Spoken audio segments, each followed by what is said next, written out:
A real tarantula crawling across a man's face. A grown actor actually biting an 8-year-old child. A scream so real it became the most famous moment in Christmas movie history. And it wasn't acting. All of it is in Home Alone.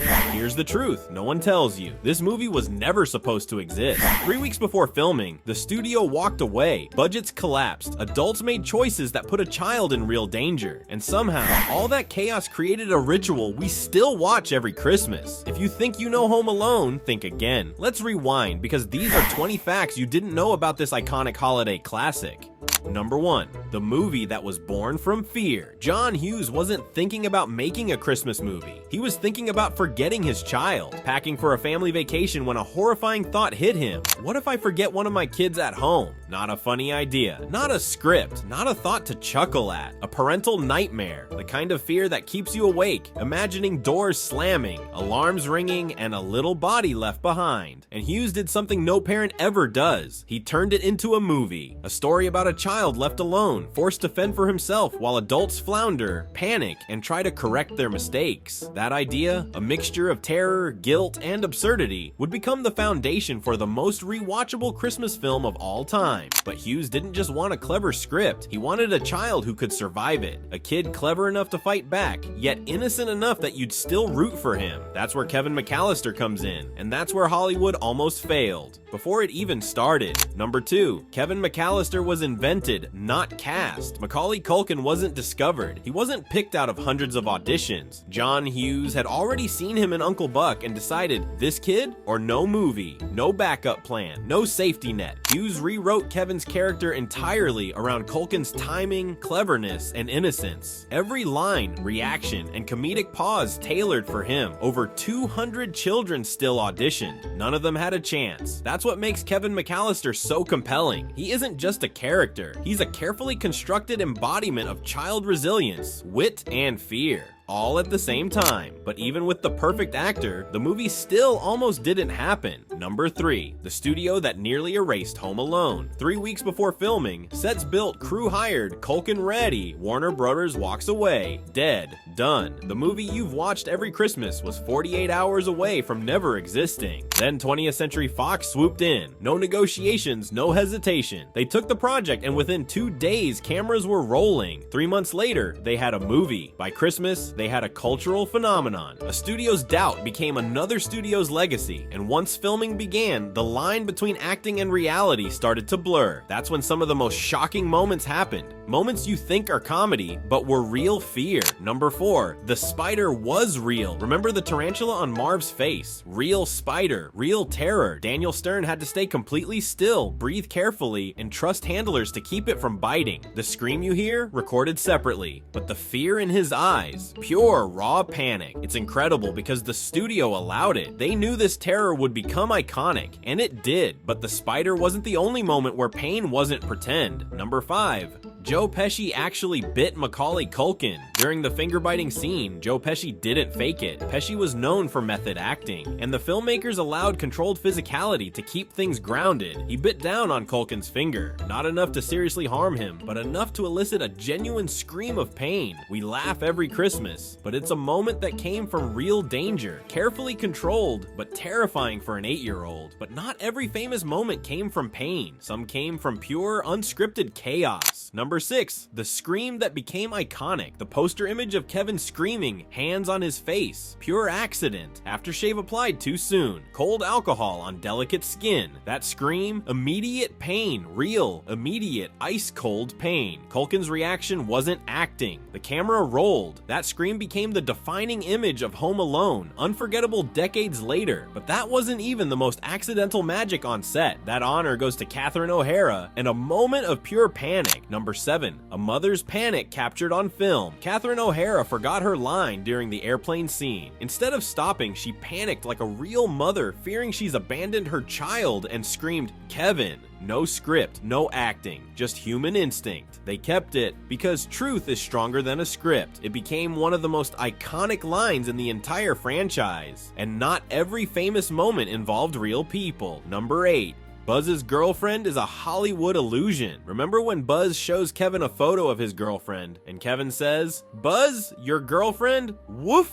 That's not a girl. That's the art director's son in a wig. Hollywood bent reality to protect a child's feelings. And that joke, grounded in kindness and invention, still makes us laugh every year. But they didn't stop there. They built an entire fake movie just to protect Kevin's innocence, and accidentally fooled an entire generation.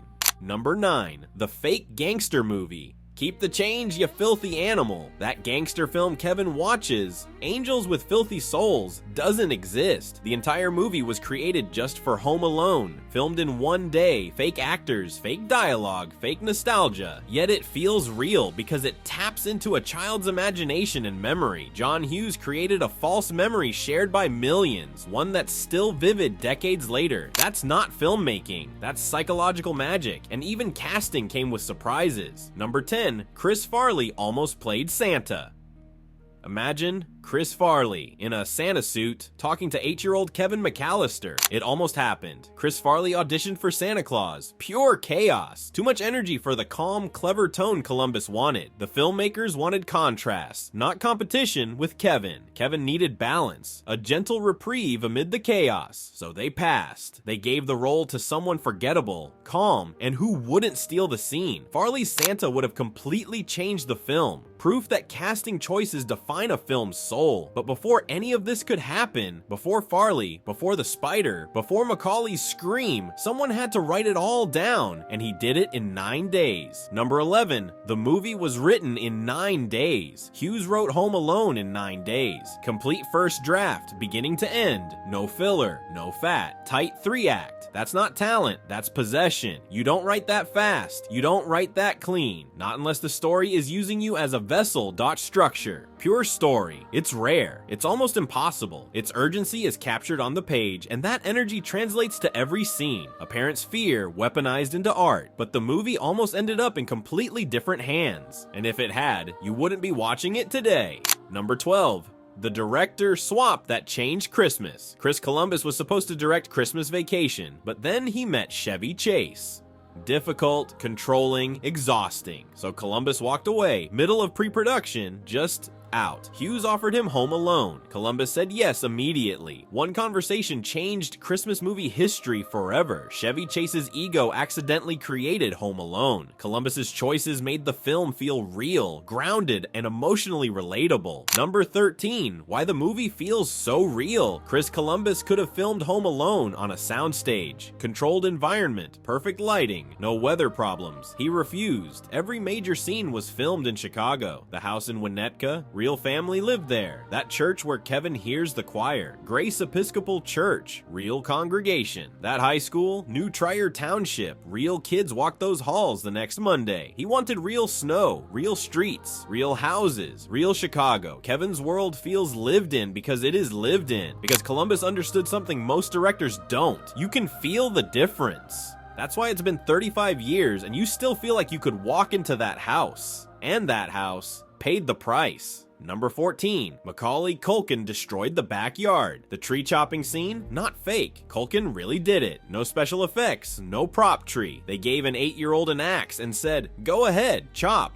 Supervised, but real. Half the tree was gone when the homeowners returned. Nobody stopped it. Not Columbus, not the producers, not the homeowner's agent. Because they knew you'd love it. You love chaos. You love the destruction. Because sometimes real mess makes real magic. Controlled chaos, real destruction. Childhood fantasy meets reality. While Kevin was destroying backyards, Joe Pesci and Daniel Stern were building something that would last forever. Number 15. The Wet Bandits friendship. Joe Pesci and Daniel Stern reunite yearly decades after filming. Every year for 35 years, Joe Pesci and Daniel Stern meet up, not for press, not for money, just because. The Wet Bandits still hold yearly reunions, because somewhere between the tarantula and the paint cans and the broken teeth, they became actual friends. That's rare in Hollywood. Shared pain and chaos created a friendship that lasted a lifetime. The villains never forgot each other. The Wet Bandits stayed connected. And the movie? It never left. Number 16. Home Alone was never meant to be alone. Despite the title, Home Alone was never meant to stand alone. The sequel was greenlit before the first movie even premiered. They knew, Fox knew, Hughes knew one movie was never the plan. 6 films followed, but only the first 2 starred Macaulay Culkin. Everything else tried to chase lightning. And here's the thing, they were right to try, but none of them are Home Alone, because you can't remake 1990. You can replicate the structure, you can copy the violence, you can remake the jokes, but you can't remake a generation of kids who watched this before the internet existed, before smartphones, before they knew movies could be bad. Because Home Alone isn't a movie, it's a timestamp. It's the last moment you were that innocent, and the box office proved it. Number 17, the Christmas movie that dominated box office. Home Alone earned over $476 million worldwide in 1990 dollars. It didn't just succeed, it dominated. It held the record for highest grossing live-action comedy for over 25 years, a quarter century, an entire generation until The Hangover Part 2 finally beat it in 2011.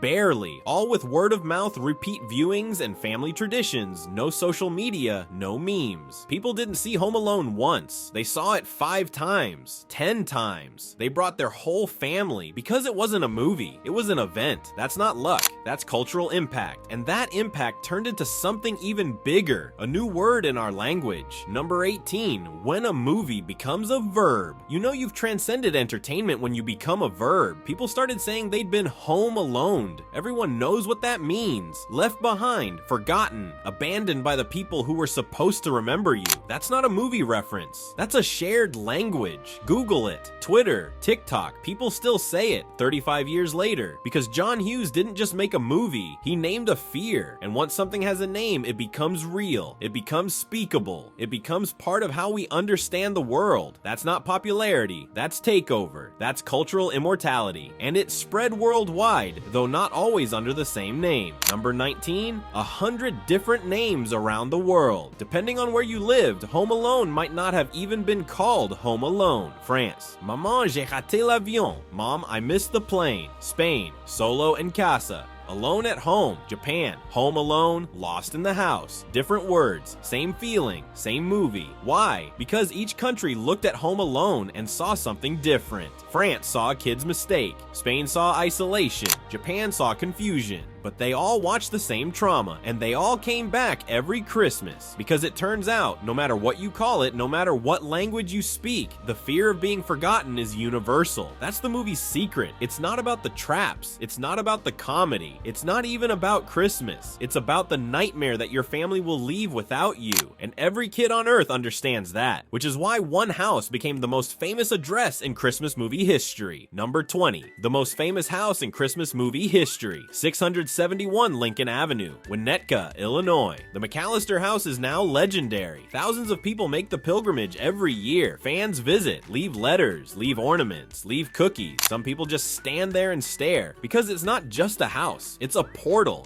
back to 1990, back to childhood, back to the version of yourself who believed a kid could defend his home with paint cans and micro machines. The owners put up privacy signs. They had to, because the alternative was having strangers cry in their front yard every December. And people still come anyway, because Home Alone didn't just occupy a house, it occupied a part of your brain, the part that remembers what it felt like to be small, to be scared, to be forgotten, and then to realize you're stronger than you thought. That's the movie. That's why it's been 35 years. That's why it'll be 50. That's why your kids will show their kids. Not because it's perfect, because it's true. Home Alone isn't just a movie, a child alone in a house. Real spiders and real screams. Accidents that became iconic. We watch it every Christmas because of the danger, not despite it. Kevin McAllister didn't need saving. He saved himself. Every kid who watched learned being alone doesn't mean being helpless. Next time someone asks why you rewatch it, say, because we need to remember. If this hit different, drop your favorite Home Alone moment in the comments. Subscribe for more deep dives into iconic movies. Next up, National Lampoon's Christmas Vacation. Same chaos, darker secrets. Keep the change, you filthy animal.